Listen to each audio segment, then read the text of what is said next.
warahmatullahi wabarakatuh. Salam sejahtera bagi kita semua. Baiklah, perkenalkan, nama saya Rosmiati Husain. Saya mahasiswa dari Prodi Pendidikan Agama Islam, Fakultas Tarbiyah dan Keguruan, Universitas Islam Negeri Sultan Toha Saifuddin Jambi. Nah, teman-teman, kali ini saya akan menampilkan video pembelajaran micro teaching untuk memenuhi tugas mata kuliah micro teaching. Selamat menyaksikan. Assalamualaikum warahmatullahi wabarakatuh. Waalaikumsalam warahmatullahi wabarakatuh. Masya Allah, semangat sekali. Gimana nih kabarnya hari ini? Alhamdulillah baik, Bu. Nah, kita ulang ya. Kalau ibu nanya kabar, jawabnya Alhamdulillah, luar biasa, Allahu Akbar. Bisa? Bisa, Bu. Oke, ibu ulang. Apa kabar nih? Alhamdulillah luar biasa, Allahu Akbar. Masya Allah.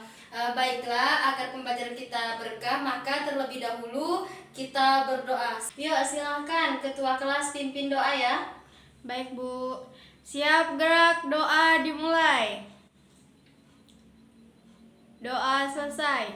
Oke, terima kasih. Baiklah, sebelum kita memulai pembelajaran kita, terlebih dahulu Ibu akan mengabsen kalian. Langsung saja, siapa yang tidak hadir hari ini? Lina, Bu. Oh, Lina. Lina kenapa, Nak? Kata ibunya tadi sakit. Oh, alah. Yang lain hadir ya? Hadir, Bu. Alhamdulillah. Oke, kita doakan untuk Lina, semoga cepat sembuh dan bisa bergabung bersama kita lagi. Amin. Oke, baiklah anak-anak. Sebelum kita melanjutkan pembelajaran kita pada hari ini yang membahas tentang najis, Ibu akan sedikit mengulang pembelajaran kita minggu lalu. Masih ingat tidak pembelajaran kita minggu lalu tentang apa? Tahara. Ya, benar sekali. Pembelajaran kita minggu lalu yaitu membahas tentang toharoh atau bersuci. Masih ingat enggak pengertian dari toharoh? Coba sana. Bersuci, Bu. Oke, tadi secara bahasa sudah dijelaskan oleh Sana yang artinya bersuci. Benar sekali. Coba kamu, Raudah, jelaskan makna toharoh secara istilah. Coba. Lupa, Bu. Oke, kalau lupa Ibu jelaskan kembali. Anak-anak sekalian tolong diperhatikan ya dan jangan ribut. Oke? Ya, Bu. Oke. Nah, tohara ini anak-anak merupakan bab yang pertama sekali kita pelajari di dalam kitab-kitab fikih. Karena tohara ini merupakan kunci dari seluruh ibadah-ibadah kita yang lain. Seperti kita mau melaksanakan sholat, tidak akan sah sholat kita anak-anak jika tohara kita ini belum benar. Nah, jadi secara istilah tohara ini merupakan suatu rangkaian kegiatan yang harus kita lakukan, yang harus kita laksanakan agar sholat kita menjadi sah, agar ibadah yang kita lakukan menjadi sah. Tanpa kita melakukan tohara ini, maka ibadah yang kita lakukan tidak akan diterima oleh Allah Subhanahu wa Ta'ala. Oke, Ibu rasa untuk pengulangan kita pada pelajaran minggu lalu sudah cukup. Selanjutnya kita minggu ini akan membahas materi tentang najis. Nah, Ibu mau tanya nih, pernah dengar enggak kata-kata najis ini? Pernah, Bu. Coba Siti, arti najis apa? Kotor. Iya, benar sekali. Anak-anak, kali ini kita akan membahas mengenai najis, yang mana najis ini sangat erat kaitannya dengan toharoh. Karena najis merupakan salah satu penghalang kita dalam melaksanakan sholat. Nah, najis ini secara bahasa berarti kotor.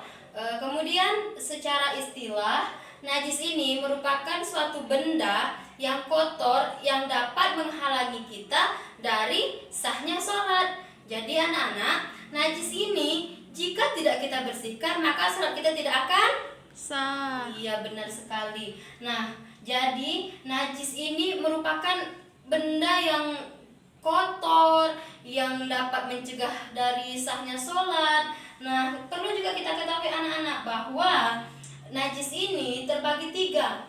Ada najis mukhafafah, kemudian mutawasitoh, kemudian ada najis mughalazoh. Nah, Ibu rasa mungkin secara singkat kalian sudah sudah pernah belajar tidak di MDA mengenai najis ini? Sudah, Bu. Oke, kalau gitu kita ulang lagi agar kalian lebih paham dan lebih mudah mengerti mengenai najis ini. Sana, jangan ribut. Perhatikan ya. Ya, Bu. Yang lain juga. Nah, yang mana? Yang pertama ini najis mukhafafah, yang artinya najis ringan. Nah, najis mukhafafah ini merupakan najis ringan, yang mana yang tergolong dari najis mukhafafah ini anak-anak yaitu air kencing anak laki-laki yang belum berumur 2 tahun, yang belum makan apa-apa selain air susu ibunya. Nah, cara membersihkannya najis mukhafafah ini gampang sekali, cukup dialirkan air, kemudian sudah hilang dari bentuknya, maka najisnya pun juga sudah hilang. Kemudian najis yang kedua yaitu najis mutawassithah, yaitu najis tengah-tengah. Dia tidak berat, dia juga tidak ringan. Jadi najis sedang. Nah, yang mana di najis mutawassithah ini sangat banyak sekali. Misalnya nih, ada yang tahu tidak najis mutawassithah apa saja? Coba Siti. Belum tahu, Bu. Kalau belum tahu perhatikan ya, jangan main-main. Ya, Bu. Nah, najis mutawassithah ini diantaranya muntah, darah, nanah, air kecil, air besar, itu termasuk ke najis mutawassithah. Nah, yang mana najis mutawassithah ini terbagi 2, yaitu ada najis ainiyah dan ada najis hukmiyah. Bisa dibaca tidak tulisan Ibu? Bisa, Bu. Oke. Nah, najis ainiyah ini najis yang masih kelihatan bentuknya, kemudian baunya juga masih tercium dan rasanya juga masih kuat gitu. Contohnya, mohon maaf nih, kotoran binatang masih kelihatan, masih baru gitu. Nah, itu dikategorikan najis hukmiyah.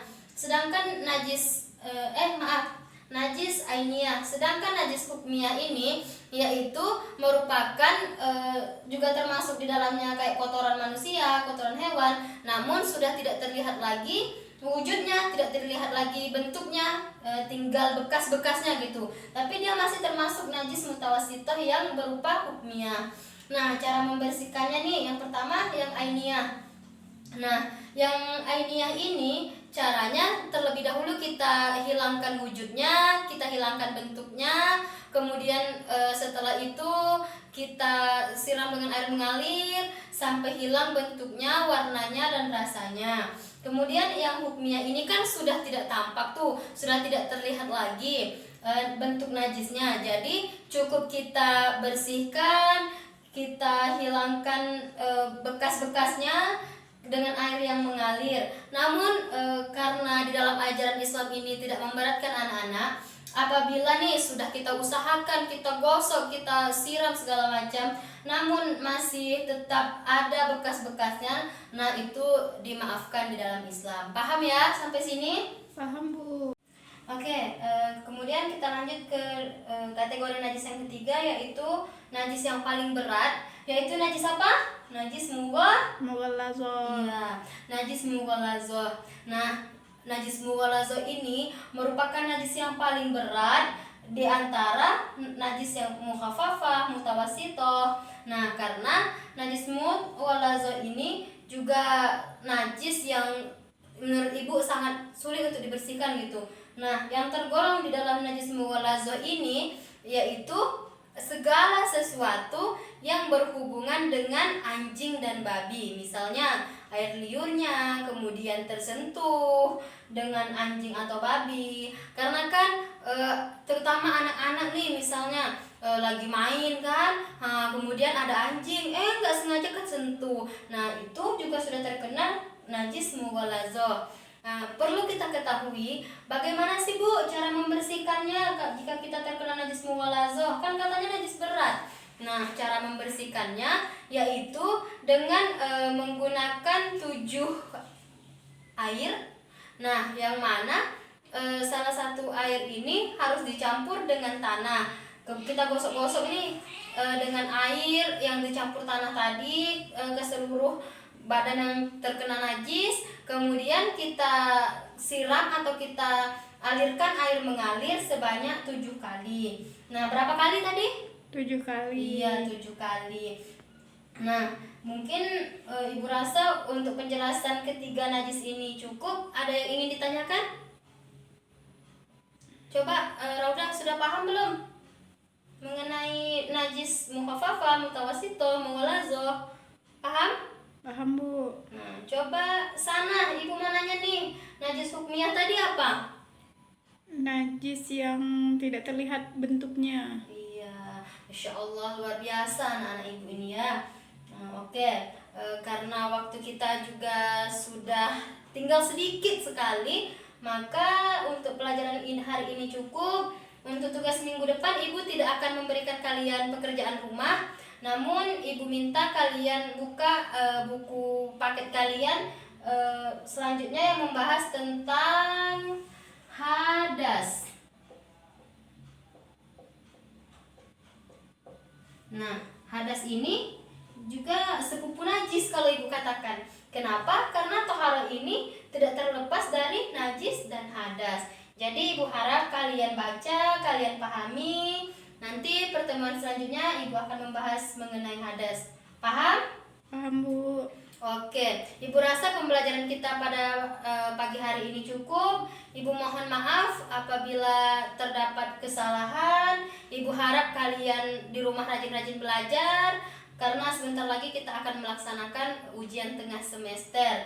Dan tetap jaga kesehatan, tetap mengikuti protokol kesehatan, karena kita harus sama-sama menjaga diri agar tidak terpapar COVID-19. Oke? Oke, Bu.